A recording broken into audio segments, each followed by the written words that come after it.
In this lecture, we will learn how to write Python code that works with CSV files. CSV stands for comma-separated value. CSV files are essentially just simplified spreadsheets stored as plain text files on the computer. Note the contrast here. In the last lecture, we learned about working with PDF and Word documents, which under the hood of the computer are stored as binary files. CSV files are stored as plain text files, which means that they are a lot easier to work with. In fact, Python provides us the CSV module to do just that. The first step to working with CSV files is to actually have one to work with, so let's download the CSV file attached to this lecture as a course resource, and then click and drag it into the folder that is currently storing our Python file.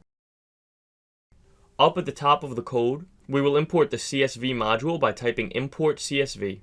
Then we will create a variable named file and set it equal to a call to the open function with the string example document.csv passed in. Next, we will create a variable named reader and set it equal to csv.reader and pass in file. After that, we will create a variable named data and set it equal to reader cast to a list. Finally, we will print out data.